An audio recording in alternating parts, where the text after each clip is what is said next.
Hey there, everybody. It's Penny Reed, and I am here with my good friend and colleague, Trent Watrous. How are you today, Trent?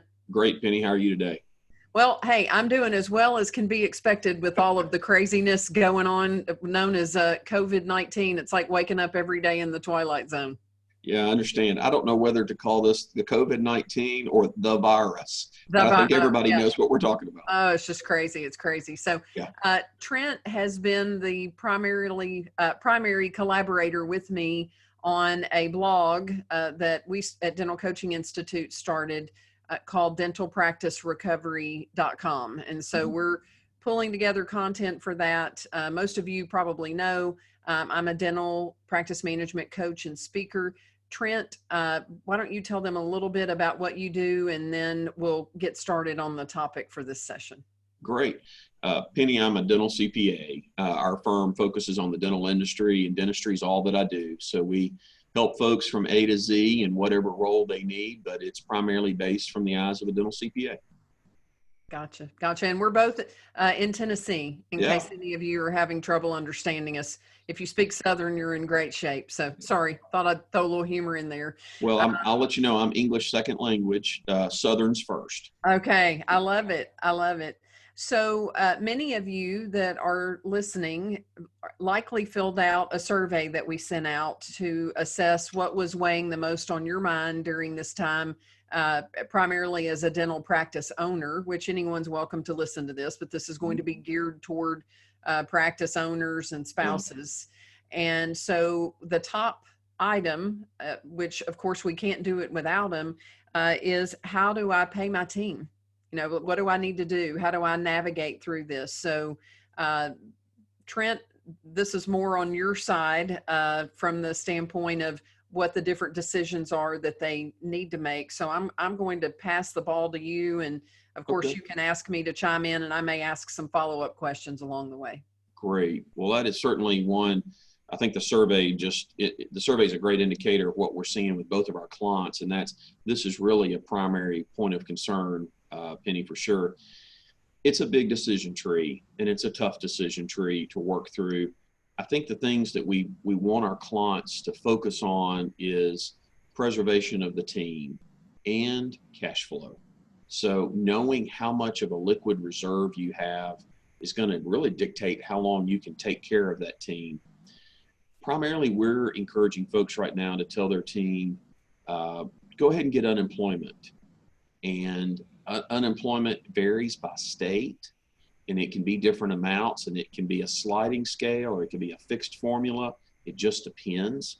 But go ahead and get them on the rolls of unemployment, because it does take a little time. So the sooner that practice owner makes the decision to tell their staff, look, I am terminating you. You can hire them back at any point in the future, so that's not a problem. But go ahead and terminate them, give them that notice, let them activate the system in their state for unemployment benefits, which is very busy right now. Mm-hmm. Then if they need additional funds, that can come one of two ways, Penny.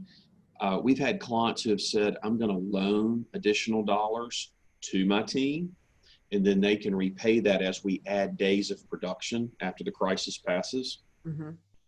Or B, they're going to rotate having team members come in during emergencies. And they're trying to tell them, look, as I see emergencies, maybe I can get everybody 2 or 3 days of rotation time a week. And that's going to be a higher amount than the unemployment, so the employee comes out better. There is the question that people are asking is, well, if I terminate them, can I hire them back? Absolutely. Mm-hmm. In most states, unemployment is a weekly decision. So if by chance you're fortunate enough to have enough emergencies in your area and your staff is in, they're assisting you, and they earn more that way than they do unemployment, great. That's a big thumbs up. So you've helped them out, and they just don't get unemployment that week. The main stressor is we're saying, hey, get them on the rolls and get them registered. Mm-hmm. Mm-hmm. And the terminate, because I know I've heard terminate, lay off, furlough. Basically, what you're saying is you're suspending. You know, they don't have work right now, right? That's exactly right. Lack of work, and I think, you know, from what I've heard, definitely want to reference the pandemic, and I'll speak Yes. to the state of Tennessee.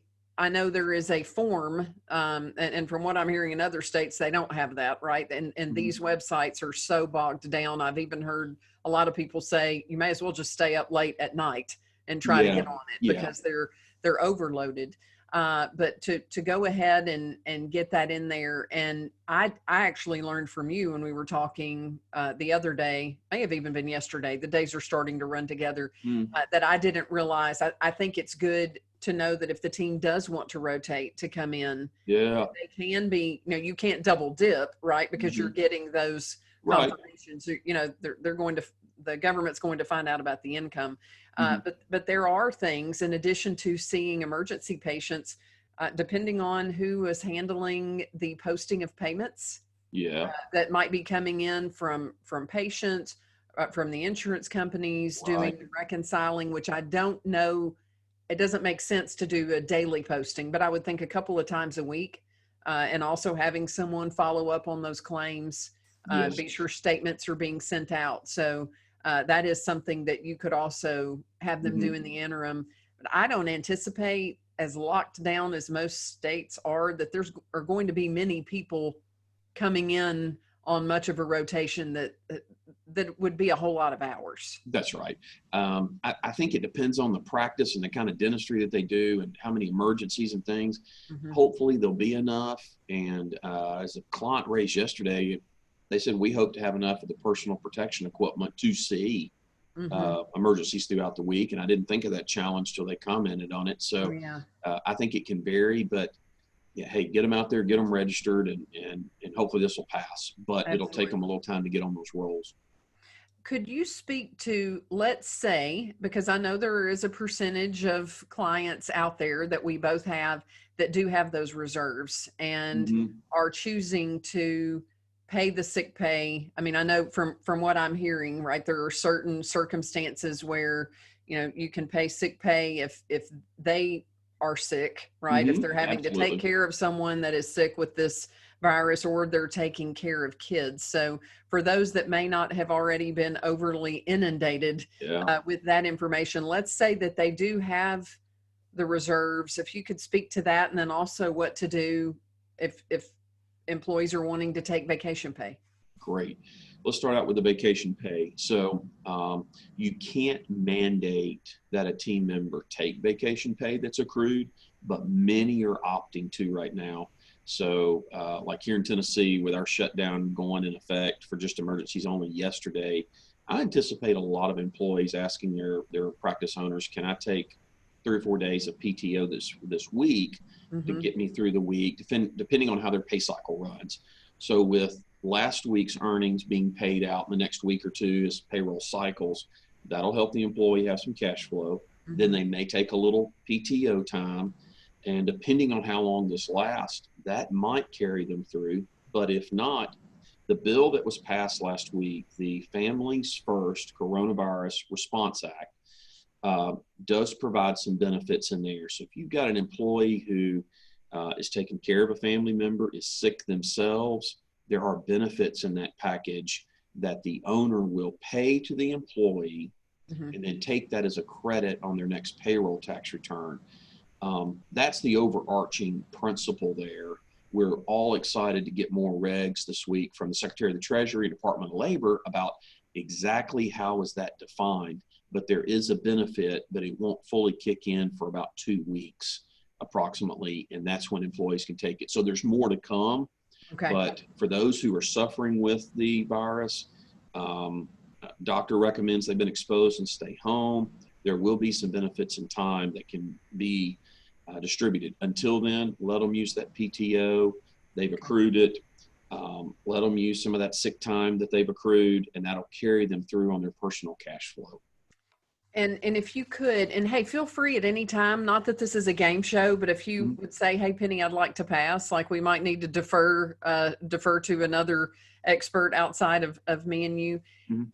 If they are not laying off the team members, in other words, if they're not Yeah. separating employment with them so that they can draw those benefits, it's my understanding, are they mandated to pay that sick pay? I'm not talking about accrued sick pay. I'm talking about according to these new regulations that came out. So in other words, if they've not laid them off, Are they Yes. required to pay that pay? It is my understanding, yes, at this time. Okay. And I want to qualify that because I'm waiting to get the regs from the Department of Labor, as Okay. many are, to make sure we understand we're giving the best advice. What we anticipate right now is, yes, the benefits that come under that coronavirus bill, if they're still an employee and Mm-hmm. they're sick, then yes, they definitely can receive it and will receive it. If you're less than 50 employees Mm-hmm. and you're unable to fund this, you can ask as a practice for an exemption from the Secretary of Labor, and you don't have to participate in Okay. the program. Exactly how that's going to be done, none of us know yet.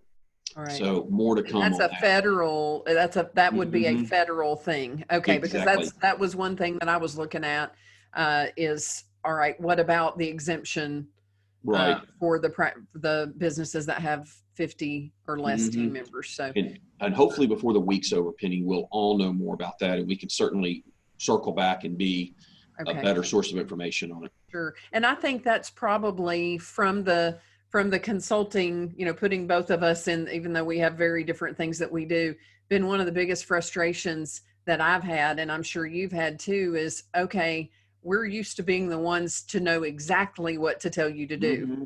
right? In our own area of expertise. And it's like all of a sudden these things are changing so rapidly. So Yeah. my suggestion for those of you that are listening to this, whether you found it on social media or you found it at on one of our websites or at the dentalpracticerecovery.com, is that you're going to need to, we've got to figure out how to navigate over this hump, Absolutely. and then we Yeah. can begin to look at how do we begin to plan for when we get to come back. And Trent, I think you and I would agree, we want to be optimistic and hope that it may be just a few weeks. And at the same time, we've got to be prepared. I mean, this is a battle, right? I mean, it's a mental battle. It's a physical battle, a financial battle. It's attacking us on all fronts, not just It is. the virus, but the Well, let me impact pose of a it. question to you, Penny. Mm-hmm. There are a lot of questions out there, and I realize in our survey that was the number one. How do you, from a team building standpoint, encourage practices right now to stay in touch and keep the camaraderie going? What do you recommend? Because we do want to be able, we don't know how long it's going to last. Right. And we do want to be able to come back in a better spot. Mm-hmm. What do you recommend there? Well, one of the things that I loved from a conversation that you and I had the other day is that these teams, it's like family, right? At some level, regardless of the culture that you have in your practice, with the clients we work with, some teams are super close, some are not. Right. And as you mentioned, for some individuals, the dental team is that family is way more stable than their at-home family. And I think what is it that I've heard? I've heard that introverts are like totally digging this. They're enjoying not being around people. Extroverts, I'm reaching out. I'm trying to figure out, can I get a high five or I need to be around people some. I mean, I like my private time. So I think both from the what do we want to prevent and then what do we want to promote, we want to prevent people as much as we can from being on our teams, from being lonely, from feeling alienated. We're people that were prone to depression anyway, and they're in every field, right? That's right.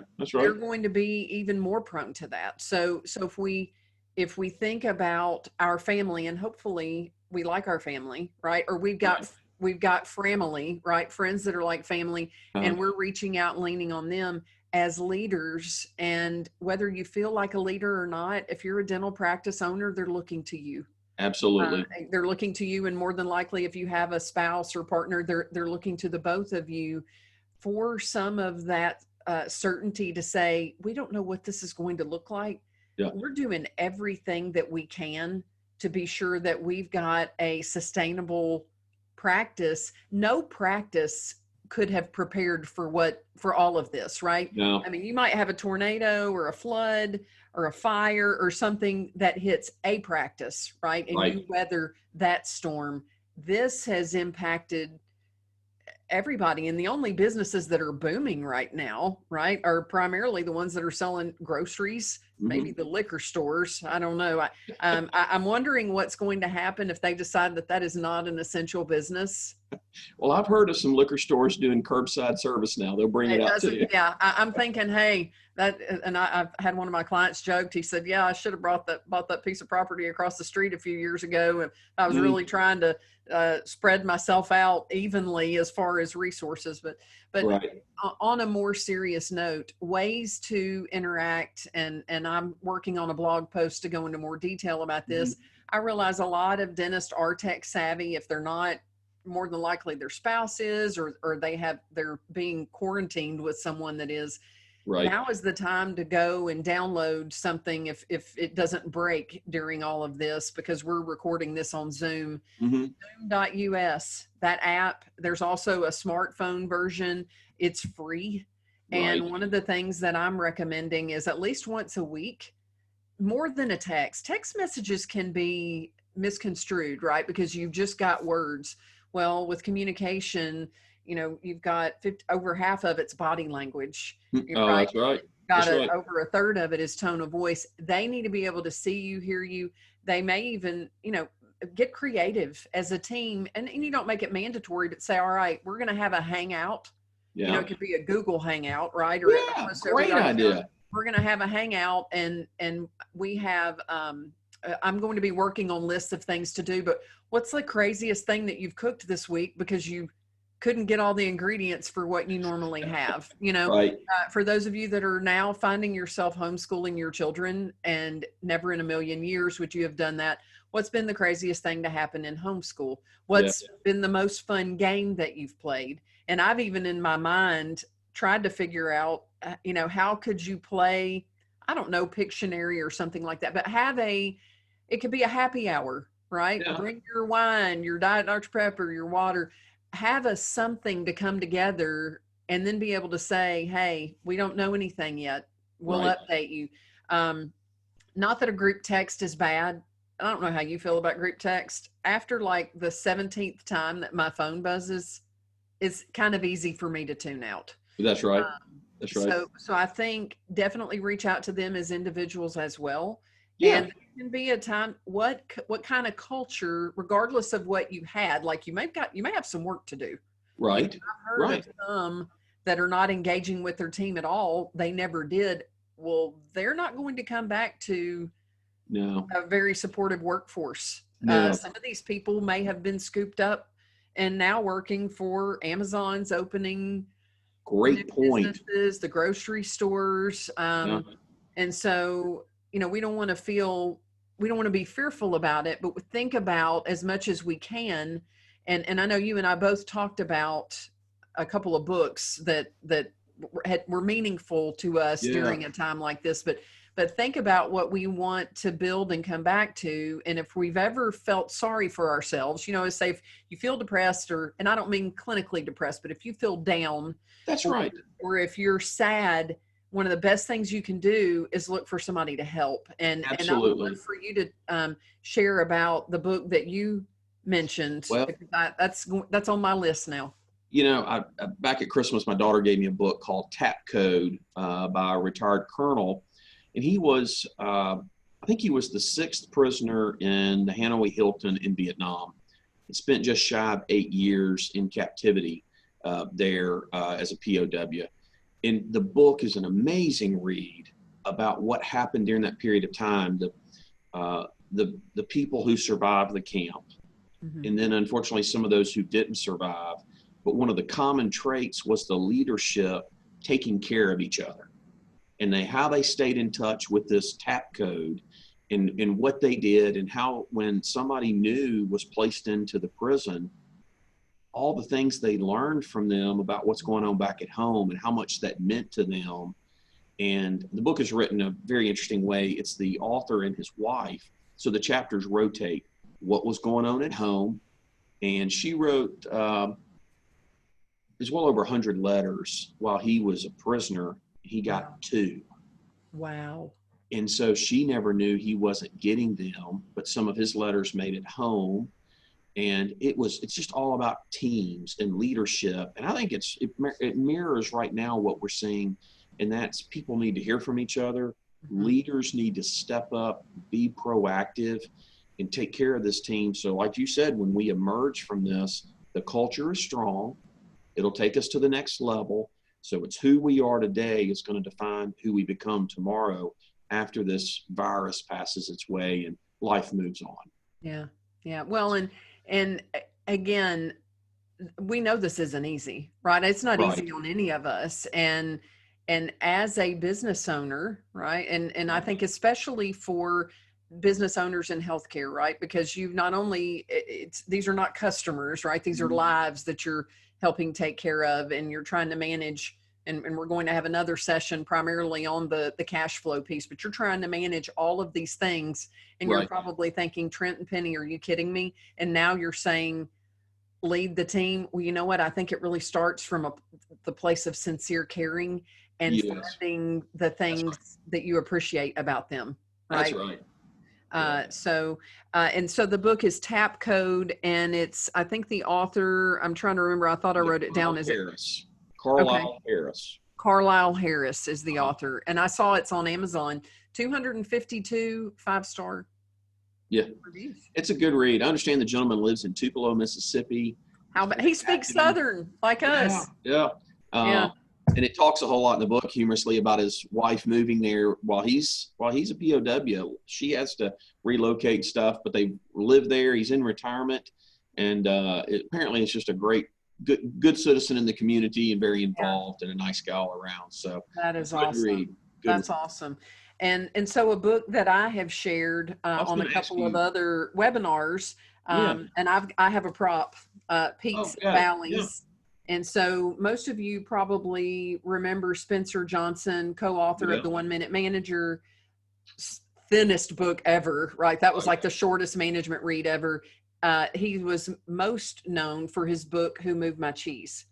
So I discovered this book about 6 or 7 years ago when I was kind of in a time of transition. And it's a super easy read, just like I think you mentioned Tap Code is short. You can probably read this in about the same size book. Yeah, same size book. Look, big print. But it's parable style, and it talks about what we do when we're on a peak, right? So when business was good, and you know, how were we planning for an unexpected thing, right? How were we planning for retirement? How were we managing the money that we had? How were we taking care of our team, right? Will allow you to stay on a peak longer, right? When what you do when you're in the valley, which we're in the valley, like we're still tumbling. Once we finish the tumbling, then we can start to figure out how do we get back up. But the mindset, and don't get me wrong, I know the cash flow is real. It's real for me in my business and in my life, and with our clients. It's real for you, for everybody listening. But it's not only the ones that were better prepared financially. You know what? That ship has sailed. Like what you had done up to this point, you can't. That's kind of like there's no point in looking in the rearview mirror. It's the mindset, and it is going to take work, and it's going to be hard work, right? Mentally, every single day.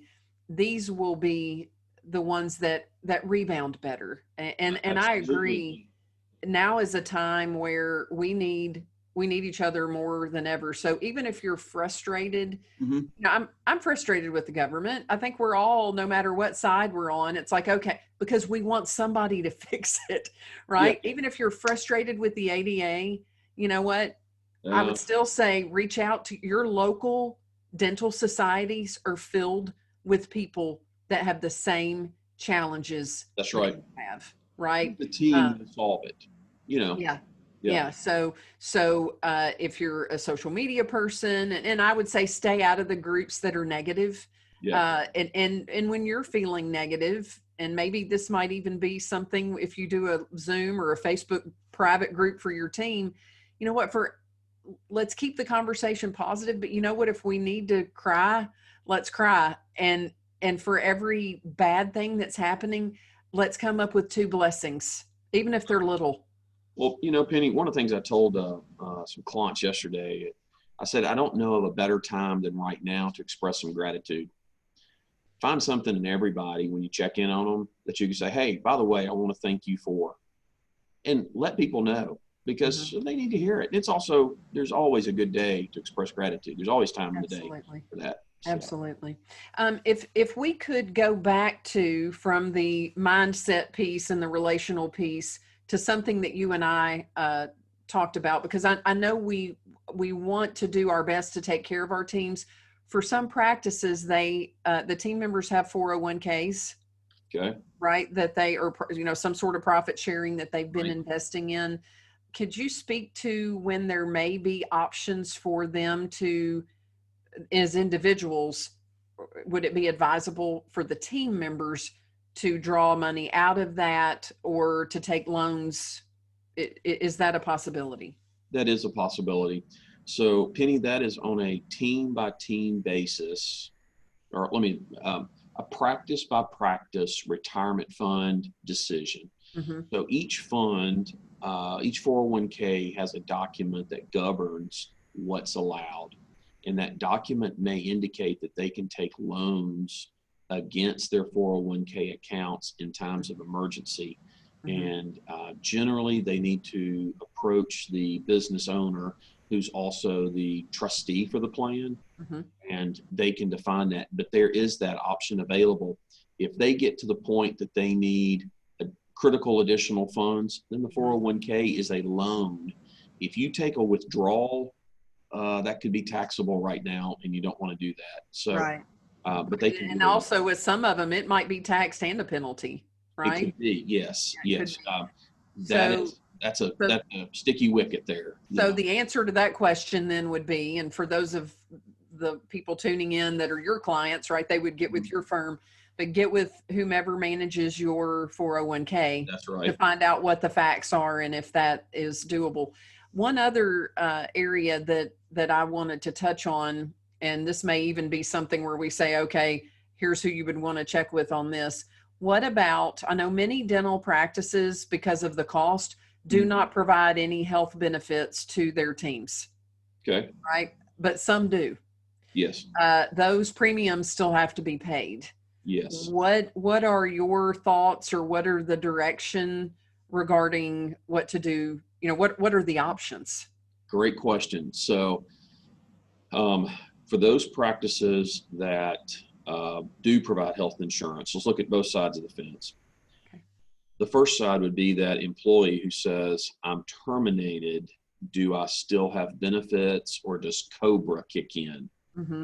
The plan, the insurance company who provides the plan, the carrier, will be deciding within that document, will it honor or will it waive that clause that might terminate that coverage.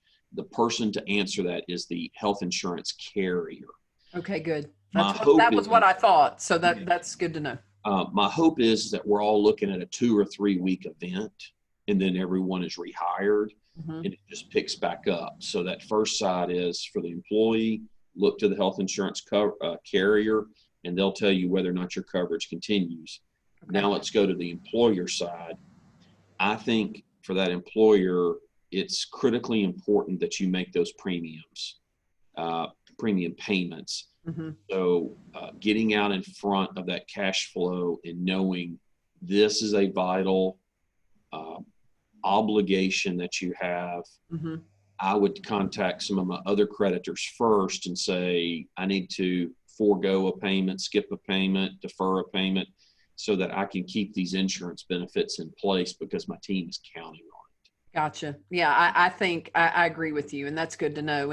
And for those of you that may be thinking, okay, you've said cash flow a couple of times, we're going to be talking all things cash flow in another segment. We wanted to speak to how do we take care of the team? How do we pay the team? What are some things that we can be doing first? So before we come to a close for this segment, Trent, is there anything related to what we've talked about, the compensation of the team, taking care of the team, that you would like to add? Yeah, I think I would encourage folks to be a proactive leader right now. Stay out in front of this. Know that your team is waiting to hear from you. You may have already said, listen, go ahead and get the unemployment. But if you know that you're going to be able to assist them, alleviate their anxiety by making a decision this week. Get with your CPA, get with your financial advisor, and make that decision so that wherever you decide what's best for you, you get that word out to your team. Just stay out in front of the problem, and I think that you'll find this will pass quickly. Yeah, that's our hope and our prayer for sure. So Amen. thank you so much, Trent, for your time, and I'll look forward to digging in with you in this next session on cash flow. Thank you, Penny. Good to talk to you. Thank you.